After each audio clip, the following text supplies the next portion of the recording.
Press the bell icon on YouTube app and never miss another update from Devotees in Senos Records. नाजरीन, एक हिंदुस्तानी major retired गोरे वारिया बड़े फ़ख्र के साथ जो है वो कुछ बयानात देते रहे हैं, बातचीत कर रहे हैं और वो कह रहे हैं कि दुनिया भर के मुख्तलिफ इलाकों में रहने वाले जो बलोची हैं उनको आप इंडिया के अंदर लेकर आएँ और जो हमारी एम्बेसी की लाइन्स हैं वहाँ पर उनको एक 5 एकड़ का प्लाट दे दें, वहाँ पर उनको बिल्डिंग बना कर दें, उनको हिंदुस्तान के पासपोर्ट दें। इस हवाले से वो क्या बात कर रहे हैं, पहले ज़रा ये एक वीडियो क्लिप देखें। आपको बलूचिस्तान में करना क्या है? हम दोबारा वही चीज रिपीट करते हैं जो पुराने वीडियो में बोली थी। मैं 2 मिनट में समझाता हूं। आपको Baloch embassy in exile India में खोलना है। पहले भी भाई आपने टिबेटन गवर्नमेंट इन एग्जाइल खोला था ना धर्मशाला में। हाँ।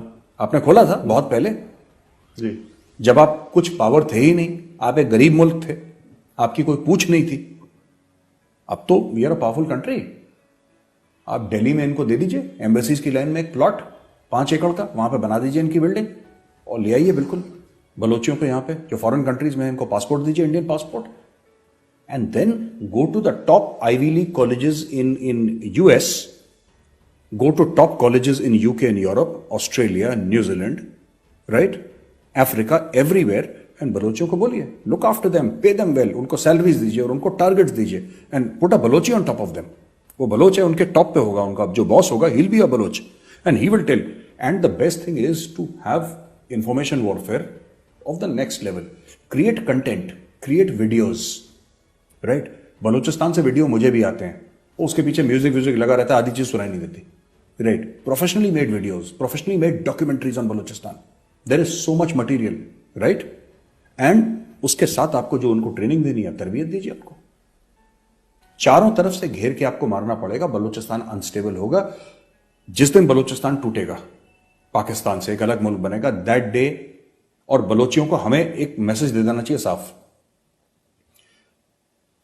हमें कोई इंटरेस्ट नहीं है कि बलूचिस्तान भारत में मिले, हमें जीरो इंटरेस्ट है। आप अलहदा मुल्क हैं, हम आपकी इज्जत करते हैं, you are an independent nation. पहली बात, खान ऑफ कलात के टाइम पे भी तो इंडिपेंडेंट थे नहीं। Balochistan is an independent nation. Balochistan और भारत में से बड़ा भाई कोई नहीं है। अगर मैं एज एन इंडियन बोलूं कि नहीं भारत बड़ा भाई है और बलूचिस्तान छोटा है, आई एम सॉरी, दोनों बराबर के भाई हैं, राइट? जब तक आप बलोचियों का हाथ नहीं पकड़ेंगे, वो क्या कर सकते हैं बेचारे, वो तो खून बहा ही रहे हैं अपना। बलोची तो अपना खून बहा रहे हैं, बलोची तो मौत के मुंह में रोज जा रहे हैं, राइट? वो देखिए, जो जितना कर सकते थे उससे ज्यादा उन्होंने कर दिया है। फिर हमने क्या करा उनके लिए? What have we as a country done for Balochistan? Zero. India has done zero for Balochistan. बातें करवा लीजिए सेमिनार में, भाई आपको करना है, आपको पैसे डालने हैं, आप बजट क्यों नहीं बनाते 1000 करोड़ एक साल का, बस दैट्स ऑल। और हमारे लिए 1000 crore is nothing, it has got zero value. 1000 crore की तो यहां पे नॉर्थ ब्लॉक और साउथ ब्लॉक में स्टेशनरी आ जाती होगी एक साल में। yes, क्या फर्क पड़ता है यार? आपने अलग से बजट बनाइए, आप उनको ट्रेन करिए। और बलोच बच्चों को जब मैं ट्रेन कह रहा हूं, मैं ये नहीं कह रहा कि सिर्फ हथियार की ट्रेनिंग दीजिए आपको, आप उनको कंप्यूटर साइंस की ट्रेनिंग दीजिए, आप उनको इंडिया लाइए, आप उनको इंडिया लाइए। इंडिया लाने के बाद आप उनको यहां की यूनिवर्सिटीज में पढ़ाइए, आप उनको अपने सिस्टम में इंटीग्रेट करिए और फिर उनको बोलिए कि बेटा वो बलूचिस्तान एम्बेसी इन एग्जाइल है, राइट? वहां पे जाओ। आप चाणक्यपुरी में पूरी एम्बेसीज हैं, क्या फर्क पड़ता है? सरकार को एक प्लॉट दे दीजिए 5 एकड़ का, वहां पे बना दीजिए शानदार सी building, Balochistan embassy in exile. और दुनिया को बोलिए कि हम पाकिस्तान से, we declare independence from the state of Pakistan. हम पाकिस्तान हैं ही नहीं, हम बलोच हैं, हम बलोच हैं। हम एक मुल्क बनेंगे, आजाद मुल्क बनेंगे। वो कौन सा हिंगलाज माता का मंदिर है? yes. वहां पे yes. Balochi Muslims have died to protect that temple. Am I right? Yes sir, they call it नानी का मंदिर। हाँ, वो हिंगलाज माता का जो मंदिर है, बलोची मुसलमान मर गए उस मंदिर को प्रोटेक्ट करने के लिए। They have given their lives and what are we doing for the Baloch? हमने क्या कर दिया? लेक्चर दे दिया हमने। मुदाखलत की बात करते हैं, ये क्लिप आपने भी देखा, तो इस पर आपका क्या रद्द अमल है? देखिए, पाकिस्तान के साथ तो एक दुश्मनी है, पाकिस्तान को तबाह बर्बाद करना चाहते हैं, ये उनकी कोशिश है।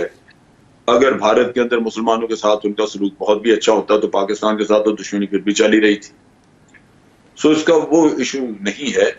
इसमें 2 चीजें हैं नोट करने वाली। एक तो इनकी दीदा दलेरी जी, कि जो कुछ भी ये कर रहे हैं हमें पता है, हमारे लोग ये बात इतनी नहीं करते, लेकिन उनका हर फर्ज जो है वो बड़ा दलेरी से बरमला इज़हार कर रहे हैं मीडिया के ऊपर। जी, 4-5 साल पहले मोदी ने 15 अगस्त को लाल किले की सीढ़ियों पे खड़े होकर ये कहा था कि जनाब अब तो बलूचिस्तान भी हमसे मदद मांग रहा है, गिलगित दूसरे बल्तिस्तान का लफ्जों भी में कहा उनकी था मदद कर रहे हैं, जी।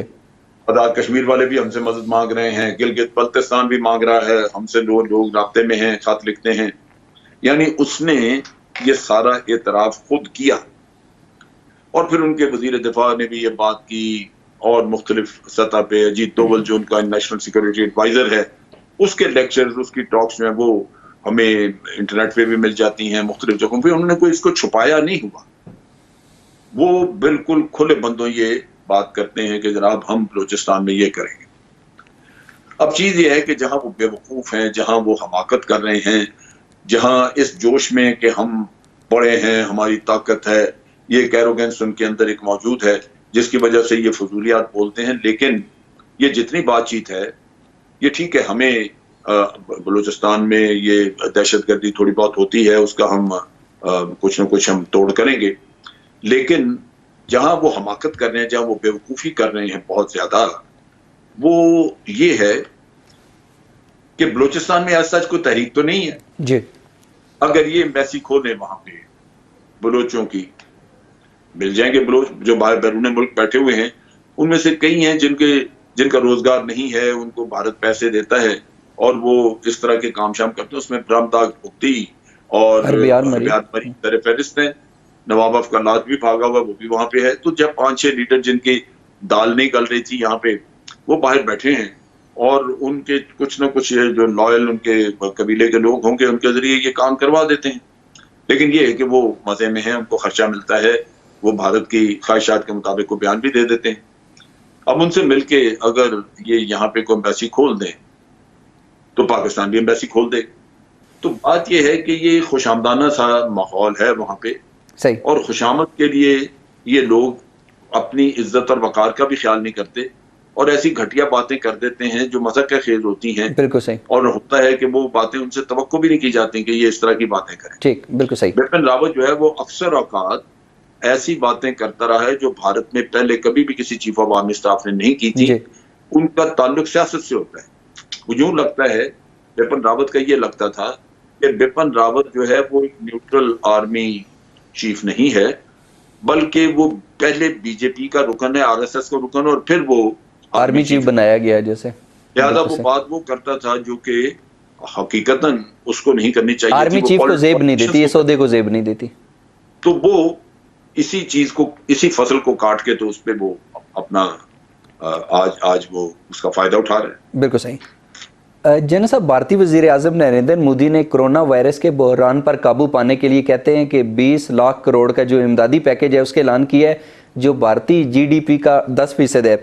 अगर इससे पहले बात करें तो अमेरिका अपनी जीडीपी का 13% और जापान जो है 21% इमदादी पैकेज का ऐलान कर चुके हैं। तो ये जो अदाद-ओ-शुमार है आपकी नज़र में क्या वाकई ये हकीकत पर मबनी है? देखिए, ये 10% होता या 10 की बजाय 20 होता, असल चीज ये है आपकी नीयत। जब आप अपने ही लोगों को बेवकूफ बनाने के चक्कर में रहें क्योंकि आपके अपने सियासी मकासद हैं, तो फिर अक्सर औकात आप झूठ का सहारा लेते हैं, हेरा फेरी करते हैं। इन्होंने ये जो 10% वाला किस्सा किया, ये हकीकतन 10% नहीं है। सही। इसमें बहुत सारा पैसा पहले भी शामिल है। इन्होंने हेरा फेरी करके एक झूठ बोला कौम के साथ और जाहिर किया कि हम बहुत बड़ा रिलीफ पैकेज दे रहे हैं, जबकि वो ऐसे है नहीं। मसलन इन्होंने ये भी ऐलान किया कि जितने भी ये वर्कर्स जो भी सड़कों पे हैं, जो घर नहीं पहुंच सके, जिसे हम ये कहते हैं कि माइग्रेंट वर्कर्स हैं, और ये वर्कर्स रूरल एरिया से, मुख्तलिफ देहातों से, वेस्ट बंगाल से आए हुए थे, बॉम्बे में काम कर रहे थे, और जो इन्होंने घर जाना था वो कई मर गए सड़कों पे पैदल जाते आते क्योंकि कोई ट्रांसपोर्ट नहीं थी, और कई बेचारे रास्ते में कहीं रह गए। सही। तो तय इन्होंने ये किया कि जनाब हम ट्रेनें कुछ चलाएंगे जिनके जरिए इनको भेजेंगे, और ऐलान किया कि ट्रेनों में मुफ्त सफर करेंगे, जबकि उनसे 1800-1900 रुपए की टिकट एक आदमी की वो उनसे कहा कि आखिरी, और ऐलान था कि मुफ्त लेकर जाएंगे। ऐलान मुफ्त का किया। अब कौल फेल का तजाद है, ये कोई बात अगर कोई खोले तो फिर तो सामने आ जाए चीज, लेकिन क्या हर आदमी तक ये खबर पहुंची? चंद लोगों ने लिखा सही अखबारों में, उन्होंने कहा कि जनाब ये कह रहे थे कि मुफ्त दे रहे हैं, ये मुफ्त नहीं। सही 3 आदमी 4 आदमी का कुनबा जो पैदल चला हुआ, अगर वो खरीदेगा उसको इतना बड़ा खर्चा पड़ेगा। सही